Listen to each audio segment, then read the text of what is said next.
Hechos en Colombia, el programa que con entrevistas, noticias, análisis y opiniones muestra la realidad del país. Hechos en Colombia. Presenta Jeffrey del Romero. Hechos en Colombia. Al aire.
amigos, soy Paula Beltrán y hoy me toca reemplazar a Jeffrey del Romero, así que quédense.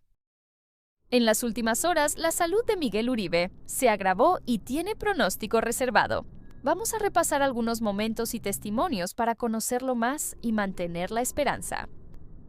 Su esposa, familia, amigos y miles de colombianos lo tienen en sus pensamientos y oraciones.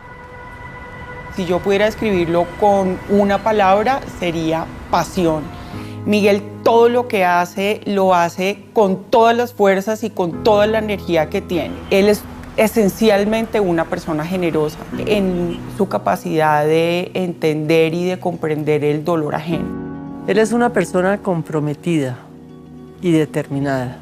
Yo creo que él entiende que la política no es el arte de servirse a sí mismo, sino el arte de servir a los demás.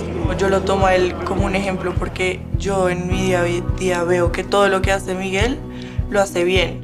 Siempre ha tenido como esa característica de poder hacer 2, 3 o hasta 4 cosas muy bien hechas a la vez. La capacidad que tiene para entender a una persona cuando habla con ella. Es que ahí mismo se forma una opinión. Ahí mismo tiene una impresión y yo veo que no se equivoca. En primer lugar, es una persona joven y teniendo el enorme plus de la juventud, ya tiene una experiencia generada a través de su Secretaría de Gobierno. Entonces, esto aquí no se trata de buenas intenciones, se trata de tener conocimiento de los problemas reales de la ciudad. Y en tercer lugar, es un hombre honesto, que hoy en día es un bien escaso en nuestro país. ¿Qué les parece Miguel? Un churro.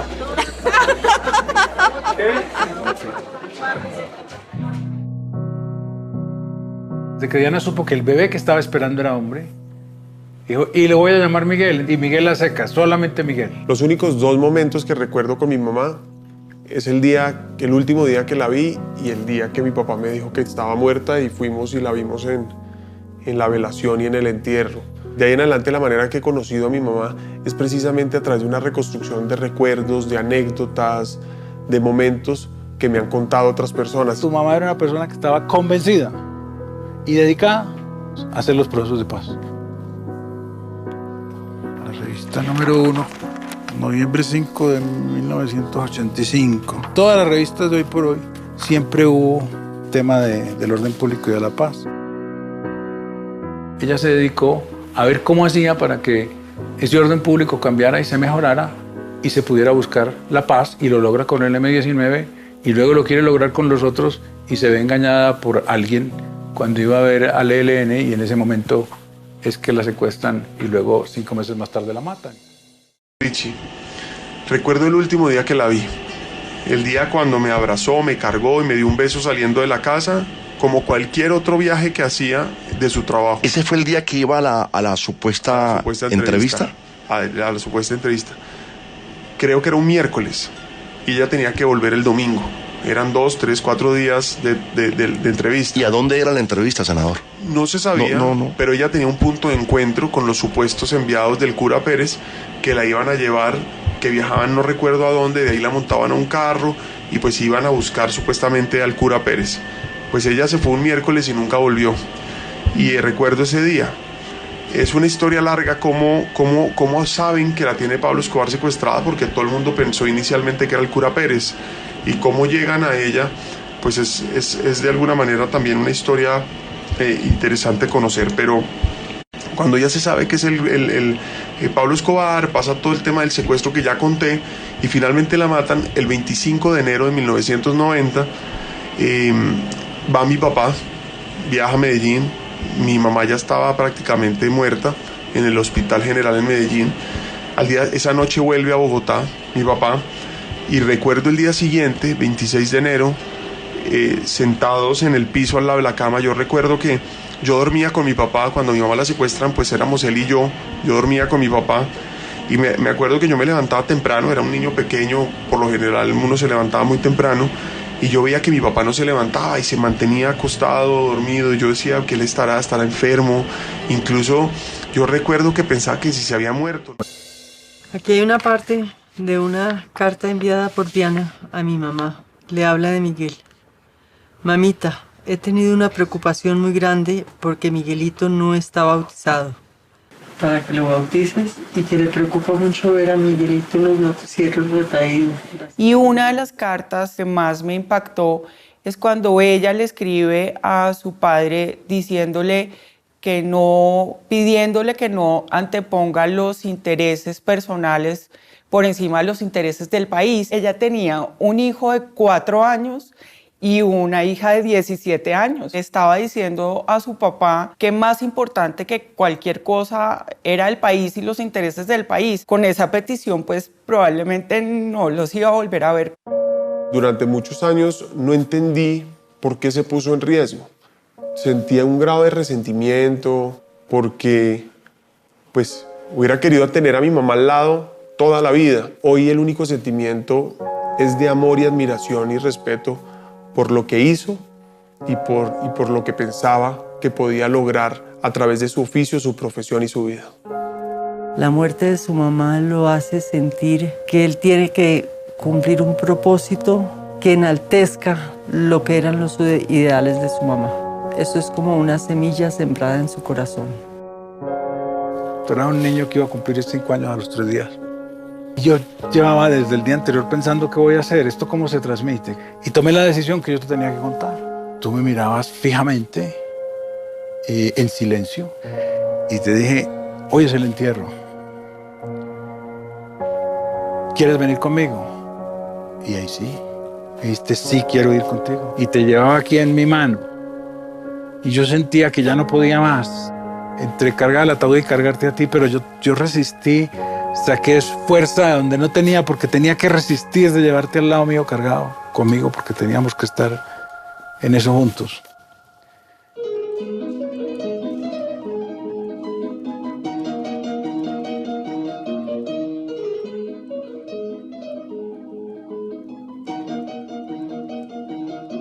Su papá fue todo lo que él tenía y pues obviamente su ejemplo es admirable lo que ellos construyeron en la vida y pues nada, ese amor los unió y fue lo que los hizo salir adelante después de una tragedia como la que vivieron. Tuve una situación económica muy difícil, prácticamente me quedé sin relaciones, los bancos me cerraron las cuentas, me cancelaron las tarjetas de crédito. Yo me quedé sin plata con qué pagar el colegio. Me acuerdo perfecto que además me moría de la pena porque entraban buscándome de administración con la carta y yo ya sabía que era el cobro y yo empecé a entender lo que implica no tenerlo todo. Afortunadamente tu abuela me dijo, yo vengo a pedirte que Miguel se venga a vivir conmigo. Y le dije, caramba, fascinante, qué bueno. ¿Y cuál es su nieto favorito? Los quiero, los adoro a todos. Miguelito lo quiero con todo el alma porque me tocó chiquito después de que Diana murió y pues me pegué mucho a él. Un día yo llego del colegio y me coge a regañarme y me dice, ¿usted por qué estaba en una serviteca?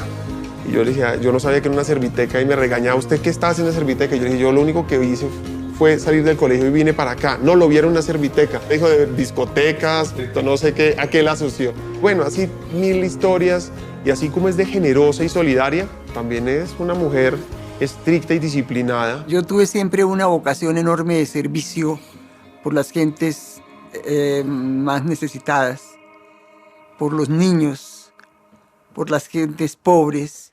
Y tuve una oportunidad única, porque antes yo la acompañaba a eventos, ahora vivía con ella lo que representaba esa vocación. Ella se entregó en alma y vida a formarnos y parte del resultado de lo que somos nosotros, Miguel y yo, se lo debemos a ella, a Nidia. Yo a Miguel Uribe Turbay lo conozco en el año 2004. Yo voy como entrenador del Liceo Francés Salón Coli y Miguel Uribe Turbay jugaba por los Nogales. Entonces se me acercó y me dijo que si yo dictaba clases. Y es tanta la pasión que siente Miguel Uribe por el ajedrez y el gusto que estando él estudiando, en la semana veíamos una vez, pero el sábado era desde las 9 de la mañana hasta las 5 de la tarde. Y empecé a competir en ajedrez, empecé a ganar campeonatos, pero muy rápida esa pasión por ajedrez se convirtió en una pasión por la enseñanza del ajedrez y creamos una fundación con un grupo de amigos para enseñar ajedrez como herramienta pedagógica. Mis padres tenían, por ejemplo, una casa en Coveñas donde íbamos de vacaciones. Y mientras que nosotros nos metíamos al mar, Miguel se ponía una mochila al hombro y se iba a San Antero a enseñar a los jóvenes ajedrez, con el convencimiento de que esto era una actividad que ayudaba en las habilidades de los niños, en concentración, en mejorar la lógica. No puede ser. ¡No puede ser! ¡No! Y después de un proceso largo de enseñar, nos hicieron un acto de agradecimiento y de despedida. Y en ese momento empecé a entender que era lo que yo quería seguir haciendo. Era poder transformar vidas, era poder impactar positivamente la vida de los demás. Porque había visto que lo habíamos logrado. Luego en la universidad, los sábados en su casa hacía reuniones con jóvenes que también tuvieran vocación por lo público. Durante muchos meses, años, tuvimos estas reuniones donde invitábamos expertos, políticos, funcionarios. Procuramos empezar un ejercicio de lanzar algunos candidatos de ese equipo de jóvenes a juntas administradoras locales. Y a punta de eso, de caminarnos la ciudad y de conocer a las personas y dar la mano a muchísima gente, pues en ese 2007 llegamos a la Junta Administradora de Teusaquillo. Yo particularmente no me lanzo ni participo. Mi prioridad en ese momento era terminar mi carrera hasta que llega el momento en el 2010 en donde tomamos la decisión de que es el momento de que yo me lance. Y yo estaba muy entusiasmado de poder participar y de empezar a materializar todo lo que habíamos hablado y pensado. Tenía cerca de 22 años, si no me equivoco, éramos dos jóvenes, y él ya tenía claro para qué quería ser concejal de Bogotá. Y me gustó algo también mucho, y es que normalmente en la política lo que uno hace es construir vínculos políticos. Es decir, estos van hasta la elección. Si ganan, permanecen. Si pierden, se desaparecen. Miguel Uribe lo que hace es construir amistad. Esta calle era una calle de esas de herradura, donde básicamente lo que uno veía acá era piedra, cemento. Cuando llovía, lo que había era barro. Pues como en el campo. Sí, como estar uno en el campo, donde pasan mulas, caballos, pero ahorita sí estamos en la ciudad. Hacemos unas navidades deliciosas. Sí. Ambos pensábamos que íbamos a conocer a una persona que nos iba a solucionar un problema. Pues cuando nos conocimos nos llevamos una sorpresa gigantesca, porque ni ella estaba lista para ayudarme, ni quería ayudarme, ni yo tenía cómo ayudarme. Me dijo, ¿por qué no me ayuda a organizar el tema de voluntarios en la campaña? Como es bien intenso, entonces me convenció. Tuve votos hasta en Sumapaz, un voto en Sumapaz. Sus principios para hacer ese primer consejo eran la excelencia y la transparencia. Y empiezo a descubrir una faceta de Miguel que es muy apasionante también, y es la madurez con la que Miguel asumió dos cosas muy importantes que estaba viviendo en su vida paralelamente. Una, manejar un cargo como es el Consejo de Bogotá. Él decidió ser opositor, en ese momento el alcalde era Petro, y a la vez estaba asumiendo una relación con una mujer que tenía 3 hijas. Empezamos a ver que las cosas funcionaban y decidimos ambos hacer la apuesta más difícil, estar juntos. Fueron cisnos, me arrepentía, echaba para adelante y después para atrás. Siendo un concejal de 28 años para ese momento, logra de alguna manera llevar a un consenso al Partido Liberal en Bogotá para ser postulado por la bancada liberal como presidente del Consejo, convirtiéndose indudablemente en uno de los presidentes del Consejo más jóvenes de la ciudad. Como extraño el brillo de tus ojos. Al final del consejo le pido que se case conmigo. Yo siempre le preguntaba como a mi mamá como cuándo se iban a casar y como eso. Entonces, pues cuando ella nos contó me puse muy feliz. Le tiré encima y la abracé y no lo podía creer. O sea, era algo como que veíamos venir, pero como solo saber que en verdad iba a pasar me hizo demasiado feliz.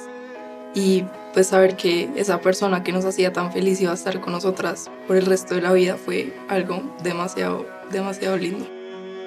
A mí me entregaron mis hijas, íbamos las 4 encontrándonos en un camino de la vida con Miguel y Miguel estaba parado enfrente secándose las lágrimas cuando nosotras íbamos caminando.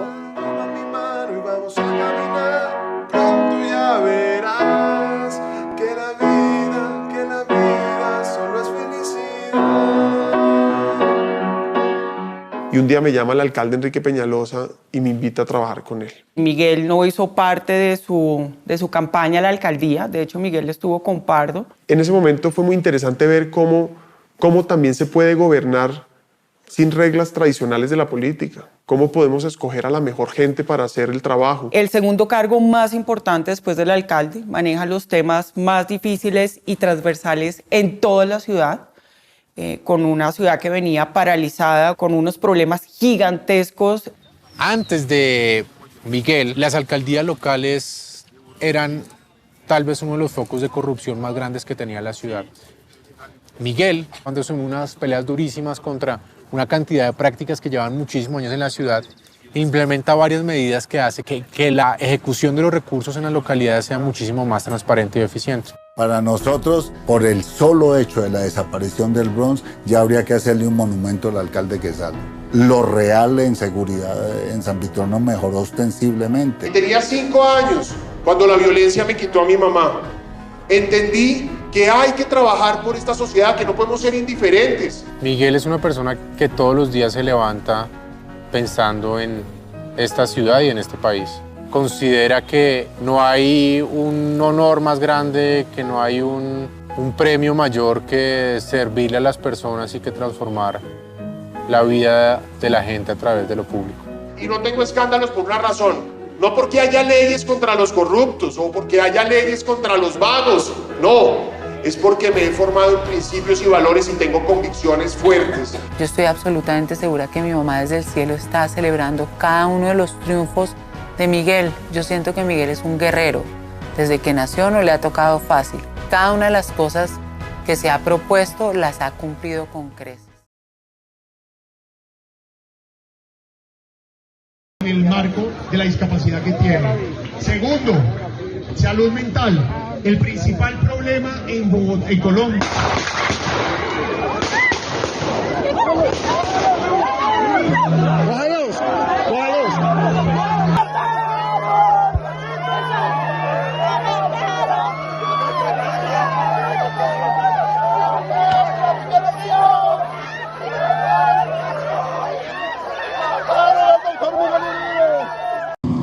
Colombianos, hoy hablo como un padre, pero también como un colombiano más. Hace 34 años, la guerra se llevó a mi esposa Diana Turbay. Tuve que decirle a nuestro hijo de apenas 4 años que su madre había sido asesinada. 3 décadas después, la violencia ha regresado y tiene a Miguel Uribe Turbay luchando por su vida. Ese mismo niño que se convirtió en un hombre bueno, esposo amoroso, padre ejemplar y líder honesto y valiente. Miguel, hijo mío, te admiro con todas mis fuerzas. Doy fe que tú le has dedicado todos tus años de servicio público a Colombia con un solo propósito: un país seguro y sin violencia. Tu causa es la seguridad para que podamos construir una Colombia en paz para todos los colombianos. Hoy, tu lucha está más vigente que nunca y te aseguro que enfrentaremos a la oscuridad. No nos doblegaremos.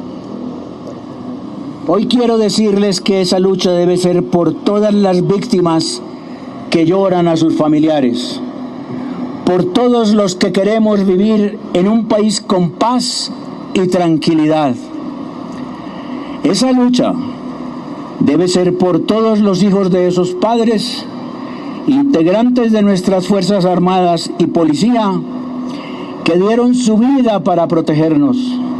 Porque todos los que somos padres en este país, todos, debemos tener derecho a disfrutar a nuestros hijos y todos todos los hijos a disfrutar de sus padres. Miguel, tu hijo te espera en casa para darte un abrazo. Tu esposa te necesita para seguir amándote y queriéndote. Sigue luchando para que lo veas crecer y seguir tu ejemplo. Sigue luchando, que todos nosotros vamos a seguir orando por tu vida, esperando verte muy pronto recorriendo todos los rincones de nuestro país. Mi bendición es ser tu papá. Te quiero. Dios te proteja y te bendiga. Miguel Uribe Londoño y familia.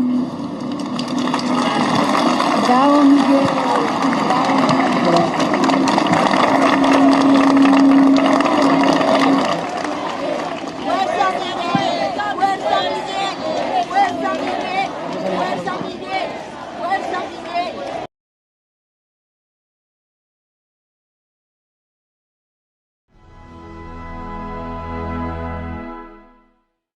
Ahora vamos a la pausa y seguimos. Usted está viendo y escuchando Cadena Tricolor Televisión de los Estados Unidos de América. 24 horas en el aire.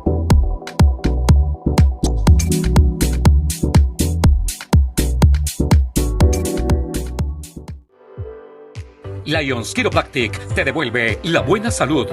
Lions Chiropractic, somos rápidos para un alivio efectivo. Si tuviste accidente de auto o trabajo o practicando algún deporte, Lions Chiropractic es la solución. Te damos el alivio que necesitas. Somos especialistas en espalda, cuello, hombro. Tratamos la migraña, dolor de cabeza, dolores de brazo y piernas y síndrome del túnel carpiano. Dr. Paul F. Lyons, físico quiropráctico. Estamos ubicados en la 50 Greenbrook Road, North Plainfield, New Jersey. Usted está escuchando Cadena Radial Tricolor, el sonido continental de las Américas, 24 horas en el aire.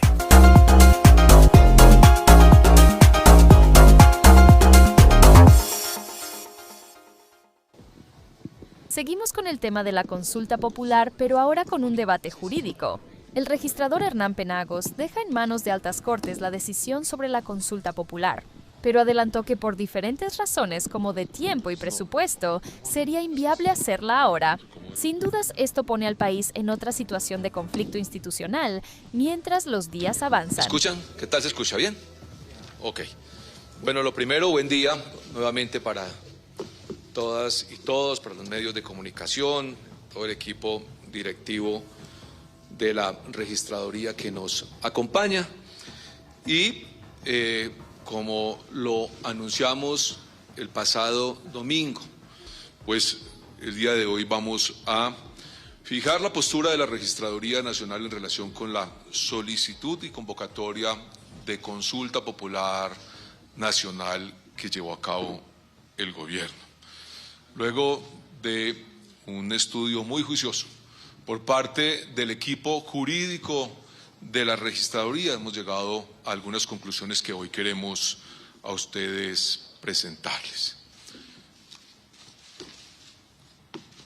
¿Me ayudan con la presentación, por favor?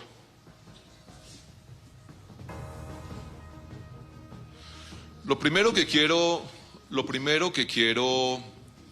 recordar, y es muy importante hacerlo, es el carácter de órgano autónomo e independiente de la Registraduría Nacional del Estado Civil.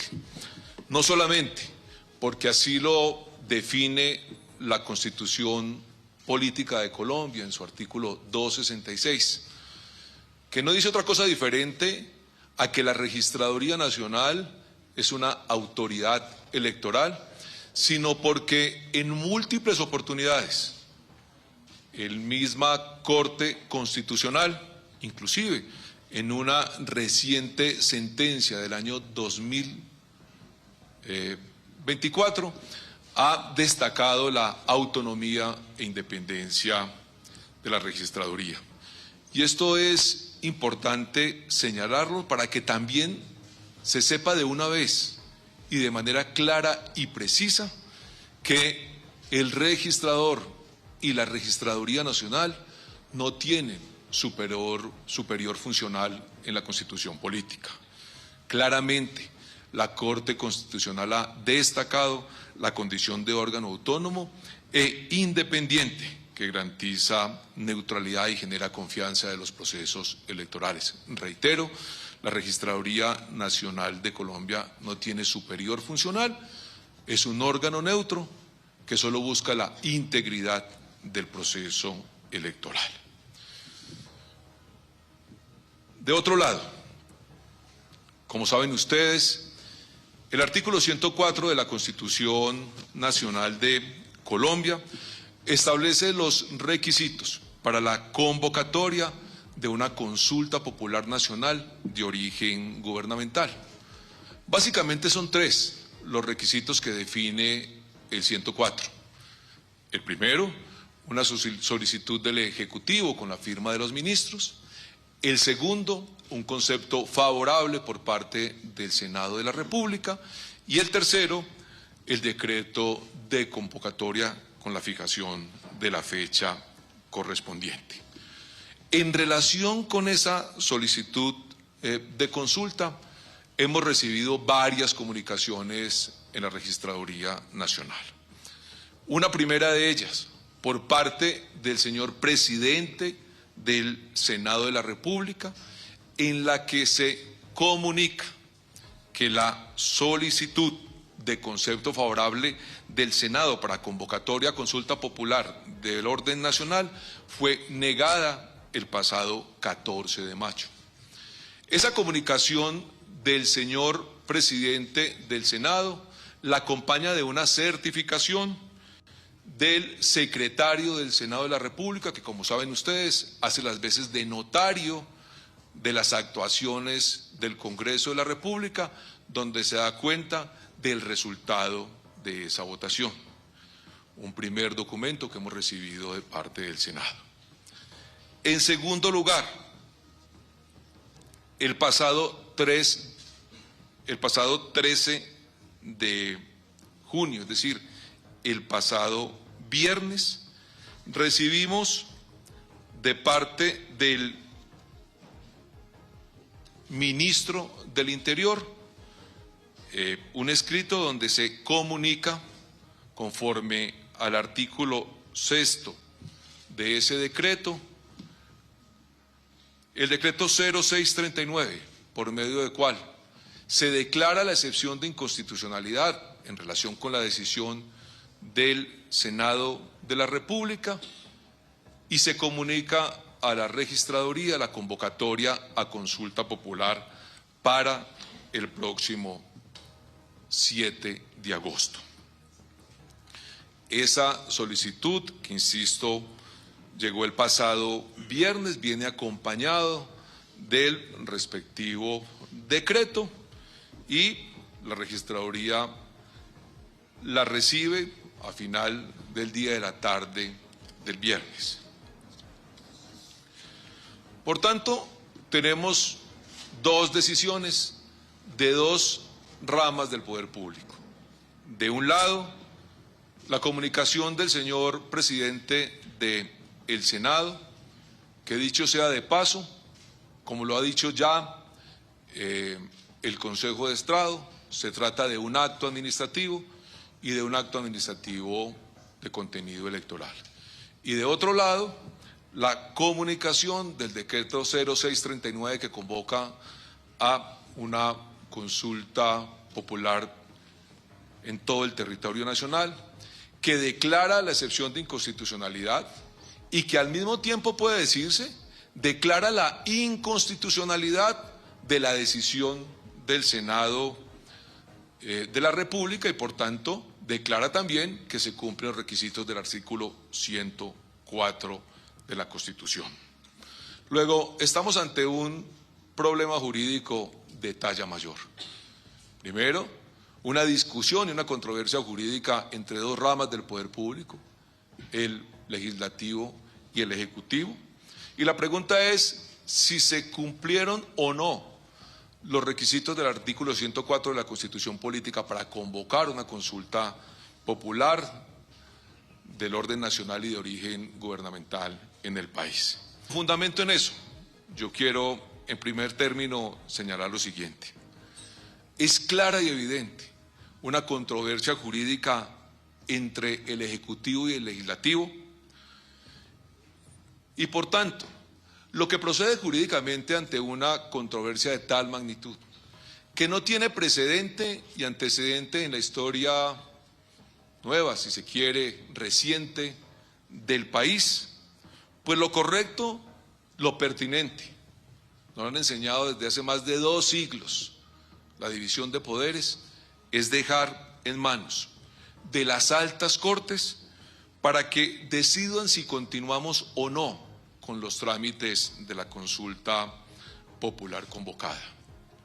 Hoy no solamente está en juego la convocatoria a una consulta popular, está en juego el orden institucional del país, está en juego el principio democrático, está en juego, si se quiere, la democracia.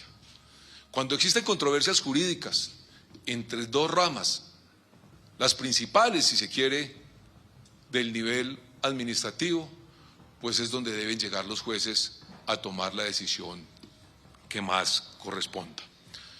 En todo caso, y en el entretanto, la registraduría realizará algunas acciones.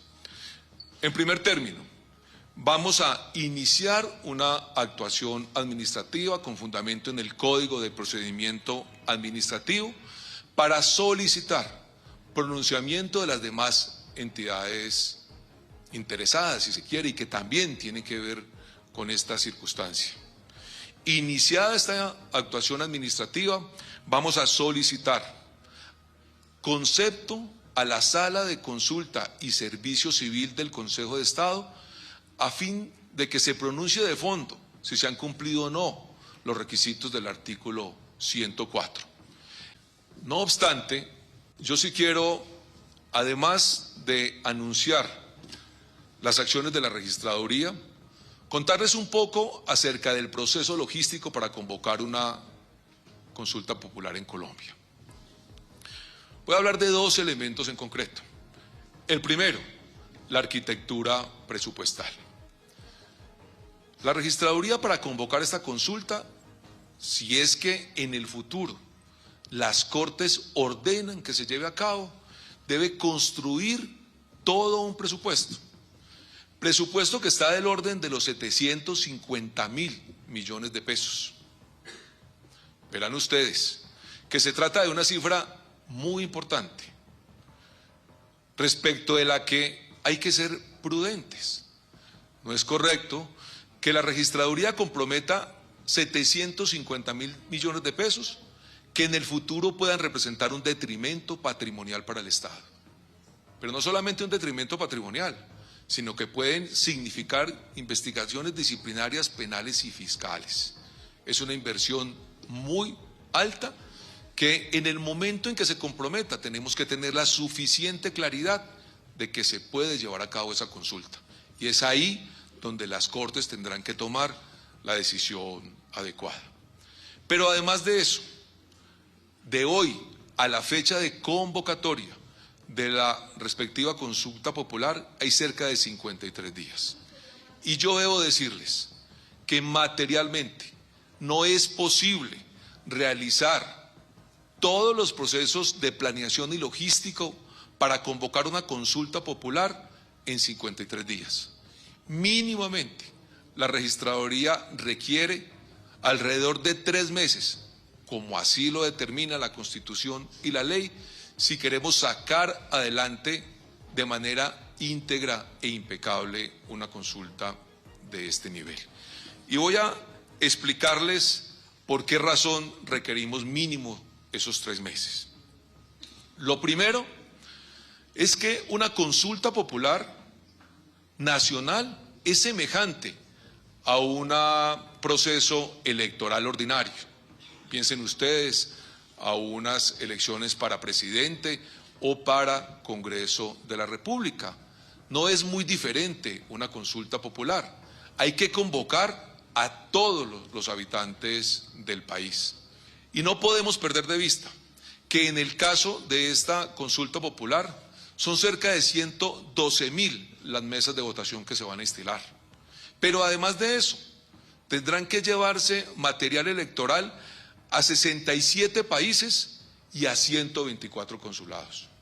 La tarea de la distribución del material electoral a esos lugares apartados del planeta es descomunal y difícil, porque no solamente se trata de una tarea que realiza la registraduría, sino también de unas acciones que realiza cada país al momento de recibir ese material y hacer las exigencias migratorias que sean del caso. Luego verán ustedes que el solo proceso de distribución conlleva meses para que llegue oportunamente. Pero además de eso, no olviden que esta consulta popular, en el caso del exterior, debe abrirse con una semana de anticipación. Por tanto, como les he dicho, vamos a invitar a los señores jueces, magistrados, a las cortes, para que rápidamente decidan, bien sea en las acciones de nulidad, en las acciones de inconstitucionalidad o en las acciones de tutela, si hay lugar a continuar o no con los trámites de esta consulta popular. Son muchos los riesgos de tomar una decisión a la ligera. Un primer riesgo, el detrimento patrimonial de invertir cerca de 750.000 millones de pesos. Un segundo riesgo, una discusión muy complicada que puede dar lugar a una ruptura del orden institucional en Colombia. Los servidores públicos debemos proteger la Constitución, defender el Estado de Derecho y el principio democrático. Y yo como servidor público no tengo otro deber diferente que acatar la Constitución y la ley. Pero además de eso, piensen ustedes en la inseguridad jurídica que genera circunstancias como las que hoy se ocurren en el país. Piensen ustedes en lo que un ciudadano del común o un inversionista o una persona derive de ver cómo dos ramas del poder público se enfrentan, como hoy se está enfrentando el Senado y la Presidencia de la República. Es un deber de los servidores públicos respetar el principio de la separación de poderes. Usted está viendo y escuchando Cadena Tricolor Televisión de los Estados Unidos de América. 24 horas en el aire.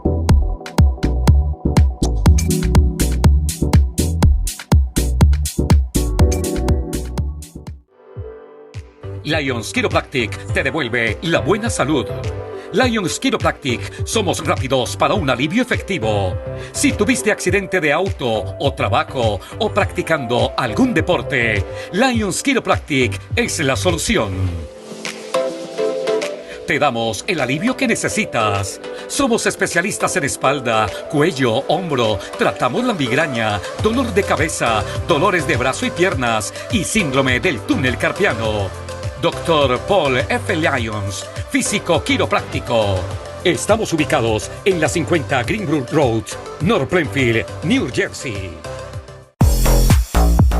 Usted está escuchando Cadena Radial Tricolor, el sonido continental de las Américas, 24 horas en el aire.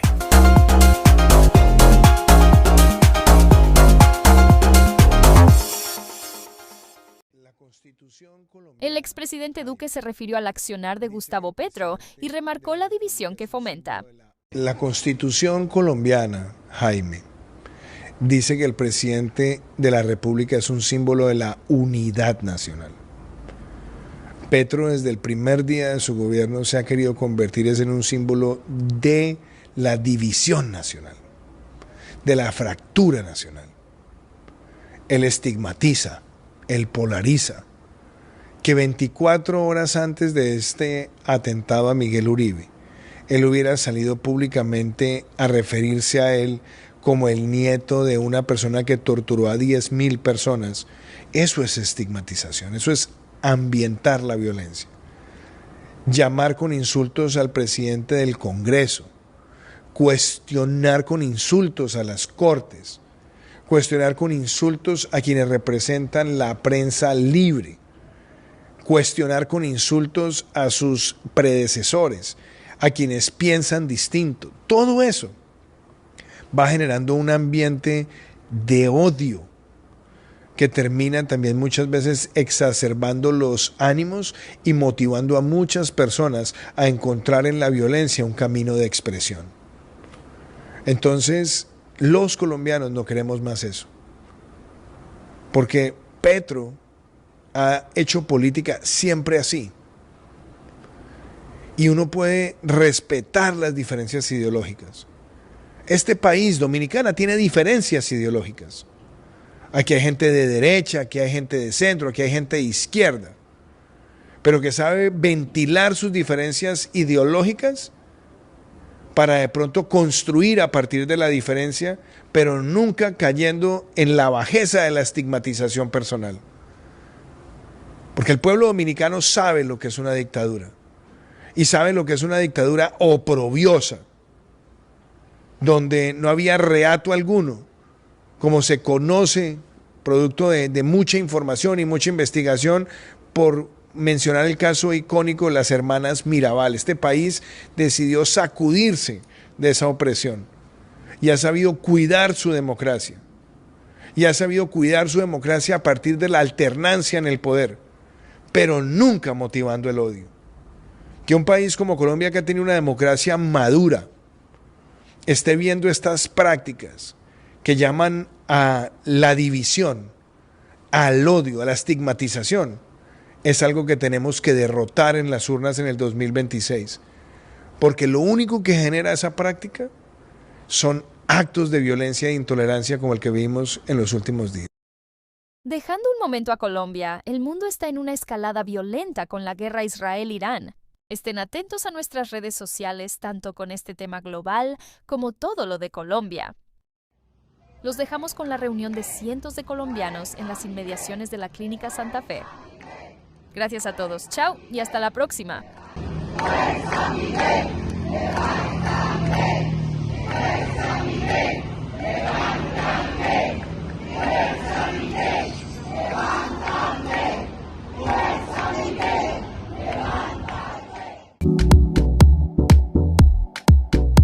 Usted está viendo y escuchando Cadena Tricolor Televisión de los Estados Unidos de América. 24 horas en el aire.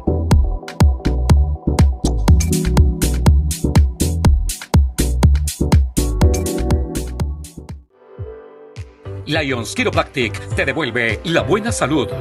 Lions Chiropractic, somos rápidos para un alivio efectivo. Si tuviste accidente de auto o trabajo o practicando algún deporte, Lions Chiropractic es la solución. Te damos el alivio que necesitas. Somos especialistas en espalda, cuello, hombro. Tratamos la migraña, dolor de cabeza, dolores de brazo y piernas y síndrome del túnel carpiano. Dr. Paul F. Lyons, físico quiropráctico. Estamos ubicados en la 50 Greenbrook Road, North Plainfield, New Jersey. Usted está escuchando Cadena Radial Tricolor, el sonido continental de las Américas, 24 horas en el aire.